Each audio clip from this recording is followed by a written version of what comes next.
Ce qui te fatigue aujourd'hui, ce n'est peut-être pas ta vie actuelle, mais un rôle que tu portes depuis l'enfance. Un rôle où tu as appris à être forte, à tenir, à comprendre, à gérer, mais jamais à être soutenue. Aujourd'hui, j'ai envie de te parler de quelque chose de profond, ce qu'on appelle le syndrome du troisième parent. Quelque chose que je vois chez énormément de femmes que j'accompagne, des femmes brillantes, des femmes fortes, mais des femmes épuisées. Et il y a des enfants qui n'ont pas eu le luxe d'être des enfants. Pas parce qu'ils n'étaient pas aimés, mais parce que l'environnement n'était pas stable sur le plan émotionnel. Alors sans qu'on leur demande, ils ont pris une place, celle qui apaise, celle qui comprend, celle qui anticipe, celle qui porte, et souvent à la place de l'adulte, même quand ils étaient petits. Et en constellation familiale, on appelle ça une inversion de rôle. Tu deviens grande, non pas parce que tu le choisis, mais parce que c'est nécessaire pour survivre émotionnellement. Et aujourd'hui, tu continues. Tu es peut-être cette femme qui se sent responsable de tout, porte les émotions des autres, n'arrive pas à lâcher prise, attire des relations déséquilibrées, donne beaucoup mais reçoit peu, a du mal à dire non et surtout ne sait même pas ce qu'elle veut vraiment. Cette femme qui dans son couple devient thérapeute, la mère, la sauveuse, mais jamais la partenaire. Cette femme qui réussit à l'extérieur, mais vit sous pression constante à l'intérieur. Comme si elle s'arrêtait, tout va s'écrouler. Mais la vraie question, ce n'est pas pourquoi tu fais ça. La vraie question, c'est à quel moment tu as appris que c'était dangereux de ne pas le faire. Parce que l'enfant que tu as été, il a compris une chose. Ne pas gérer, c'est égal à danger. Ne pas anticiper, c'est égal à insécurité. Et ne pas prendre soin,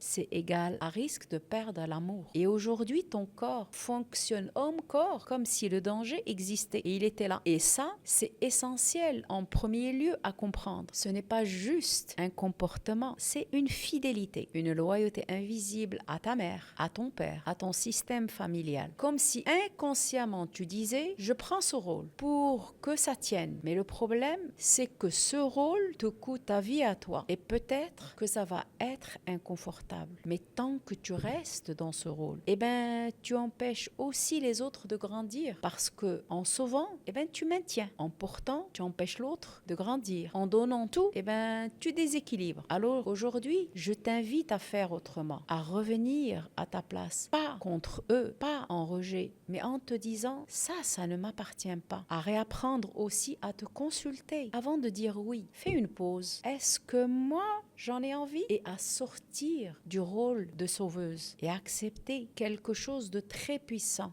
Aimer quelqu'un, ce n'est pas le sauver. Tu n'as pas été trop. Tu as juste été trop tôt, trop responsable, trop fort, trop adulte. Mais aujourd'hui, tu peux devenir celle que tu n'as pas eu le temps d'être. Parce que tu peux t'aimer sans te sacrifier. Ce que tu portes depuis toujours, tu peux aussi choisir de le déposer. Et surtout, ose le déposer.